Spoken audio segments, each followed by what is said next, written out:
Bonjour à tous et à toutes. Merci d'être présentes et présents aujourd'hui pour le dernier café littéraire du prix Caméléon sur les esprits de l'océan de Eden Robinson.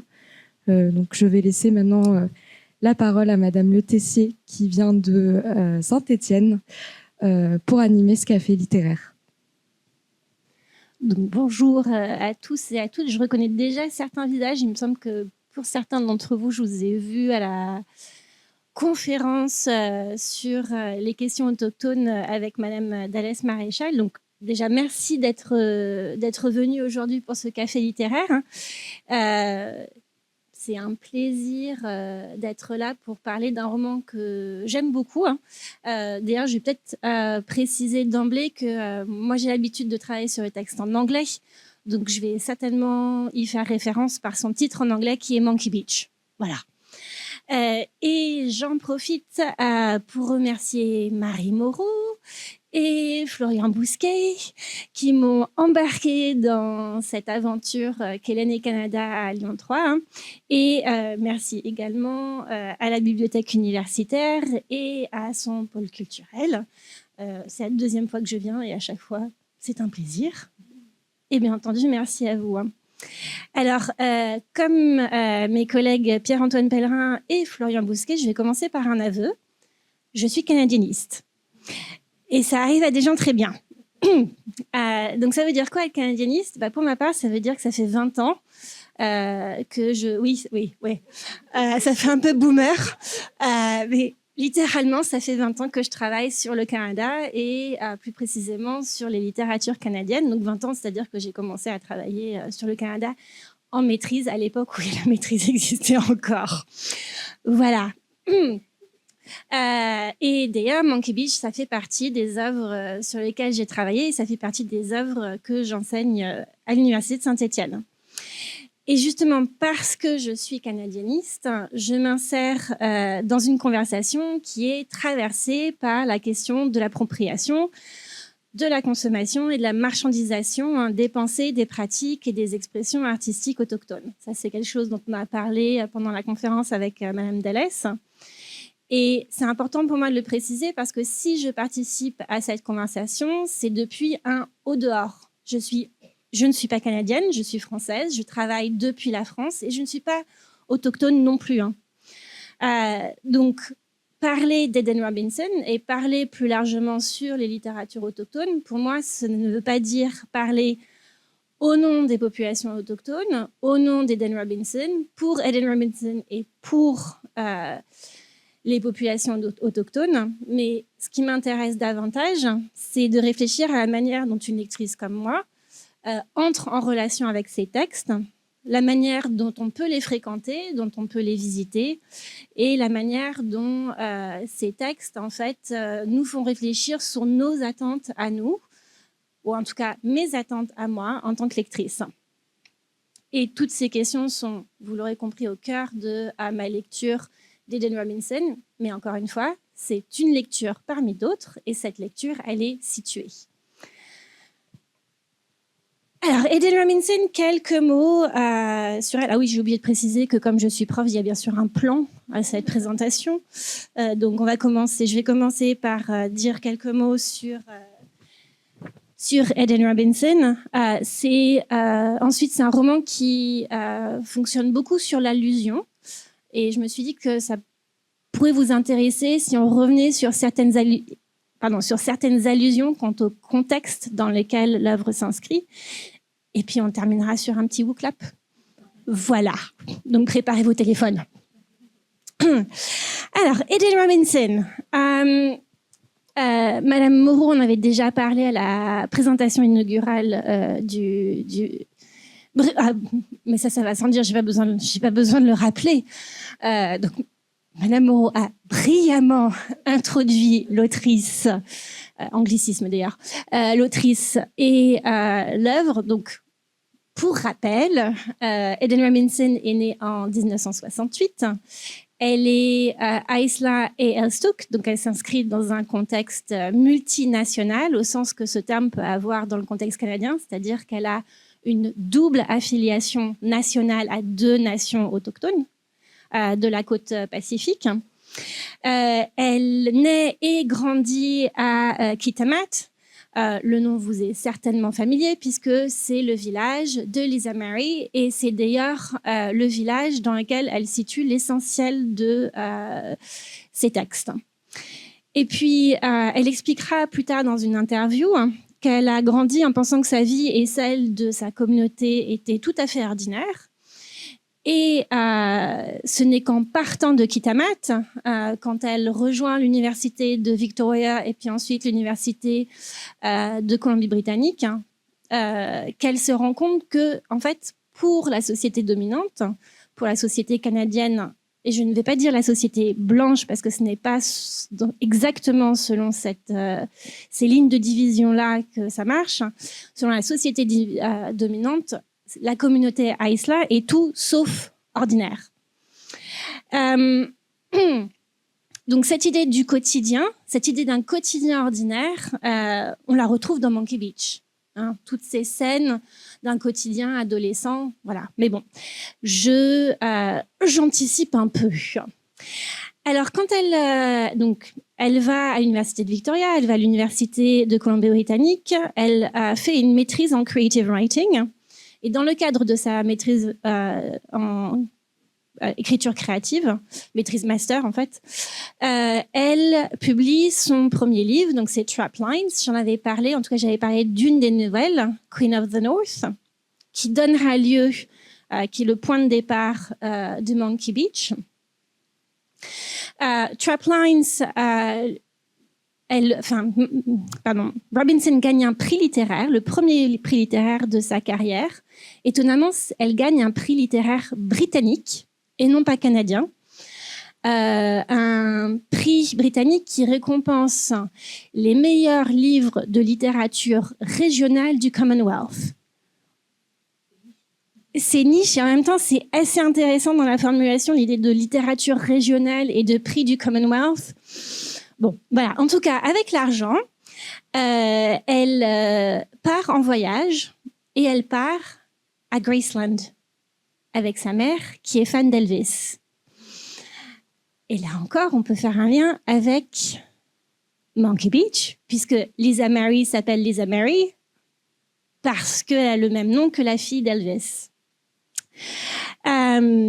Donc, viennent ensuite en 2000 Monkey Beach, puis Blood Sports en 2006. Et les 2 romans prennent comme point de départ des nouvelles de Trap Lines, donc Queen of the North pour Monkey Beach. En fait, la nouvelle s'arrête juste avant que Monkey Beach commence. La nouvelle s'arrête au moment où Karaoke observe Jimmy monter à bord du Queen of the North. Et en fait, le roman Monkey Beach s'ouvre quelques jours après que Jimmy se soit embarqué. Et voilà. À l'inverse, Blood Sports se situe 5 ans après les événements relatés dans la nouvelle Contact Sports et continue d'explorer la relation d'emprise toxique et violente qu'exerce Jimmy sur son cousin Tom. Et on pourrait parler du choix de couverture pour Trap Lines et Blood Sports versus Monkey Beach.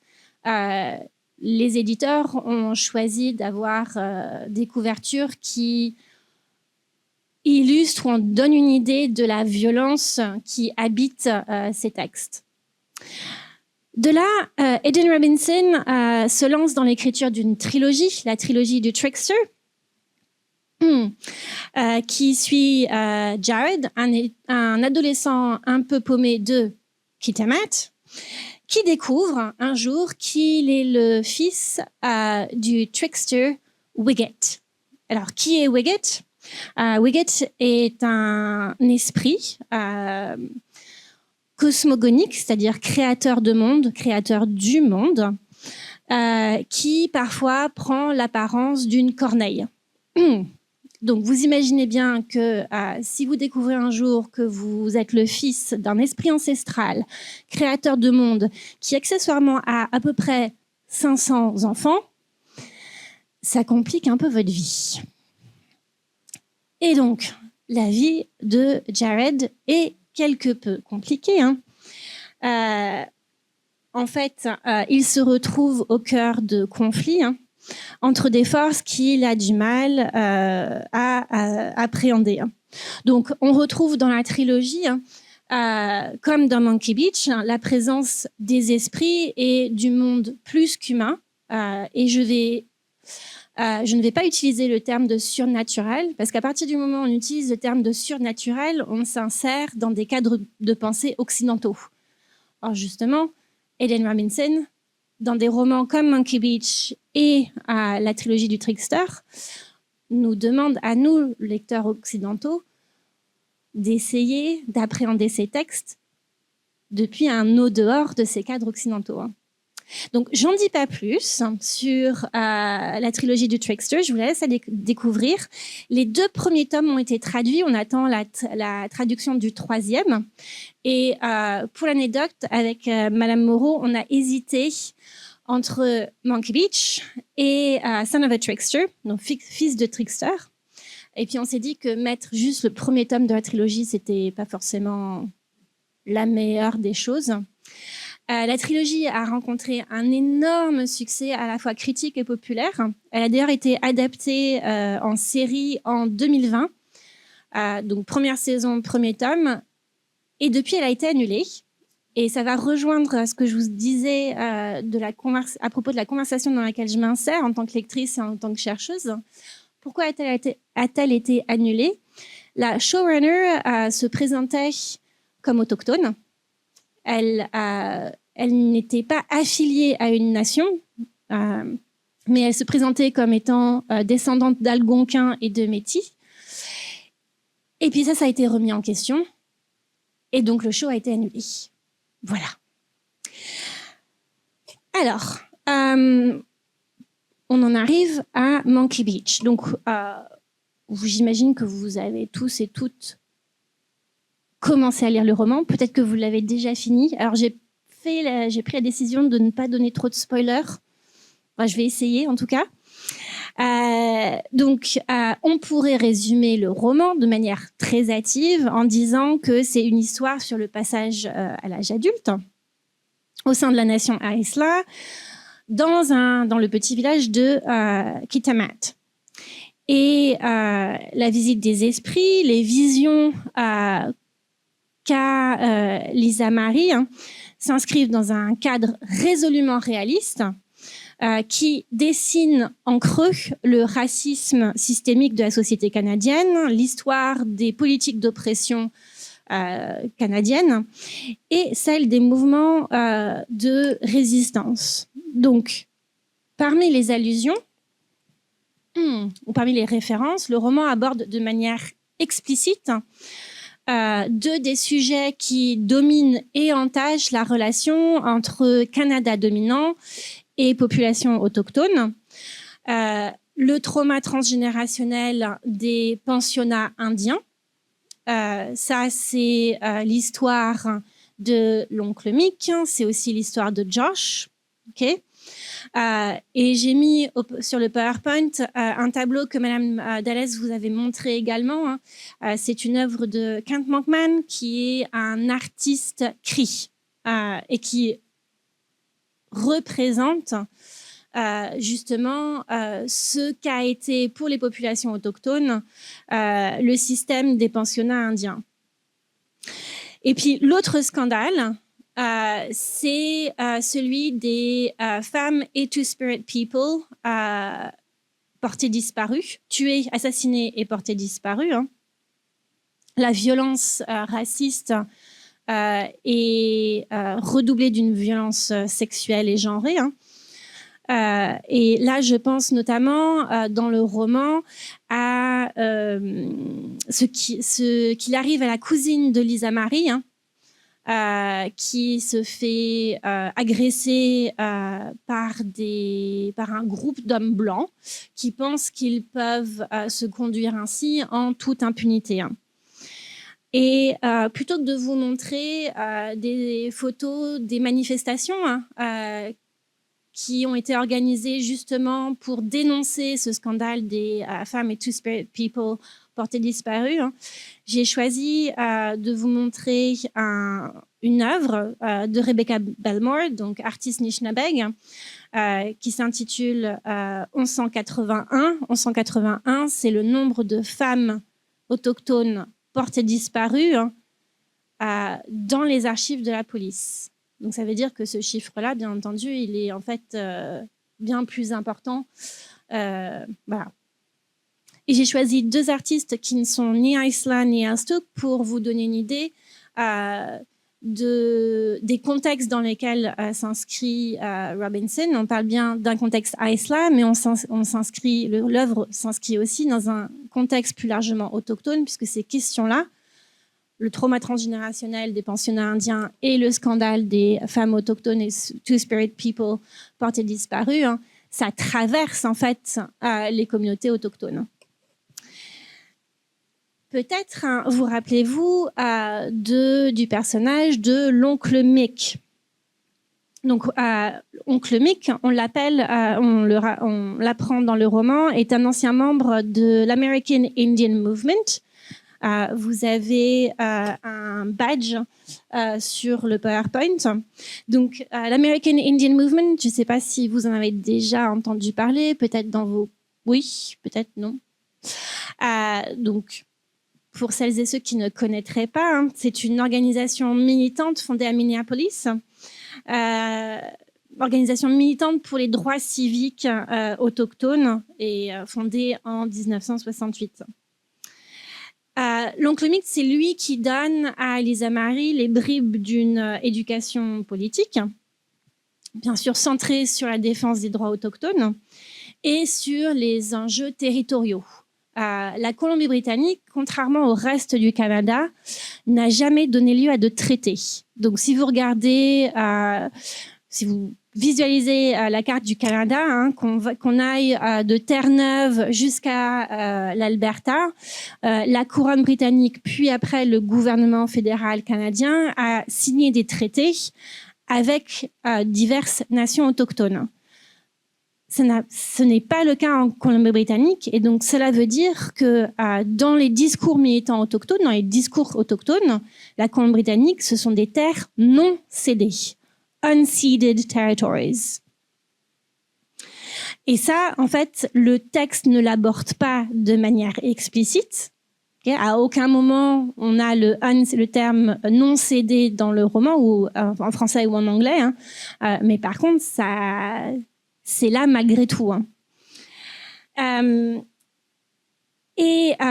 Pour revenir au personnage de Mick, on a un certain nombre de références à l'histoire des luttes autochtones dans les années 70. Je ne sais pas si vous vous rappelez, mais il a des slogans brodés sur ses vêtements, sur sa veste. Vous avez libéré Léonard Peltier. Léonard Peltier, vous en avez peut-être entendu parler dans la presse, dans les médias, même en France, parce que donc il fait partie. C'était un militant de l'American Indian Movement, arrêté lors du siège de Wounded Knee en 73, condamné à la prison à perpétuité, et il a été libéré en 2025, le 16 février 2025. Là, donc en fait. Il y a moins d'1 an.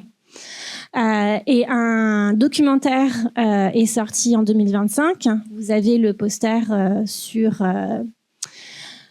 l'écran, un documentaire qui retrace en fait le cas juridique de Léonard Peltier, puisque en fait sa condamnation est en grande partie due aux préjugés racistes du système judiciaire américain. J'allais dire à l'époque, mais peut-être qu'on peut se passer de l'expression à l'époque. Le deuxième slogan que l'on retrouve brodé sur les vêtements de Mick, c'est la piste des traités violés, The Trail of Broken Treaties, qui est une grande marche organisée encore une fois par l'American Indian Movement. Et puis, on apprend aussi que parmi les chansons militantes que Lisa Marie chante avec son oncle, sa préférée, c'est I shot Custer. J'ai buté Custer. Custer, c'est un de ses héros, encore une fois avec beaucoup de guillemets, hein. En tout cas un de ces personnages emblématiques des guerres indiennes du 19e siècle américain. Alors cette éducation poétique, en tout cas moi c'est la lecture que j'en fais, on ne peut pas la dissocier d'une autre éducation que Lisa Marie reçoit auprès de Mamahu, sa grand-mère, la grand-mère dépositaire de la culture Aïsla. Et cet apprentissage-là, c'est un apprentissage du territoire, territoire ici compris dans son sens physique, avec les lieux des anciens villages saisonniers, hein, les villages où les familles Aïsla passaient l'hiver, où ils allaient pêcher, etc., etc. Un territoire naturel, les séances de cueillette, et un territoire culturel avec les histoires que Lisa Marie apprend. Et j'ai fait le choix ici de vous montrer une carte du territoire Aïsla avec les noms Aïsla. Donc cette carte-là, en fait, elle a été réécrite par les forces de colonisation. Les lieux qui apparaissent sur cette carte, pour certains, ne sont pas nommés parce qu'ils n'ont pas, les Britanniques n'ont pas jugé bon de les nommer. Ce n'étaient pas des sites d'intérêt. Et pour d'autres, ils ont reçu des noms anglais. Okay, ça, c'est un phénomène qui est typique des processus de colonisation à travers le monde. C'est pas propre au Canada et aux peuples autochtones. Mais quand je dis que Mamahu enseigne la culture Aïsla à Lisa Marie, ça ne veut pas dire que le roman nous enseigne à nous, lecteurs non Aïsla, la culture Aïsla. Ça ne veut pas dire que le roman fonctionne comme un texte anthropologique, dont le but serait de nous parler de l'indigénéité des personnages. Le but, c'est pas de nous apprendre ce qu'est un Aïsla. Okay? Et justement, Eden Robinson, elle en a parlé dans une conférence qu'elle a donnée sur la relation entre protocoles traditionnels. Donc les protocoles traditionnels, c'est les règles implicites d'interaction au sein de la communauté et entre la communauté et l'extérieur, et récits modernes. J'ai mis toute la citation à l'écran en anglais, mais je vais paraphraser en français. Hein. Donc ici, Robinson revient sur l'écriture de Monkey Beach et elle évoque les contraintes liées à la représentation de la culture Aïsla pour un lectorat non autochtone et non Aïsla. Et elle explique, elle insiste sur le fait qu'il y a des choses, des histoires qui ne sont pas faites pour être partagées. Ces histoires, ces choses, ces rituels sont faits pour rester au sein d'une famille, au sein de la communauté. Et elle ajoute, et je pense que ça c'est important à garder en tête, ce fut et c'est toujours un moyen de se préserver. Donc, le territoire que Lisa Marie parcourt en bateau, il est tissé par une histoire personnelle, celle de Lisa Marie, une histoire familiale, la famille de Lisa Marie, et une histoire collective qui est l'histoire de la communauté de la nation Aïsla.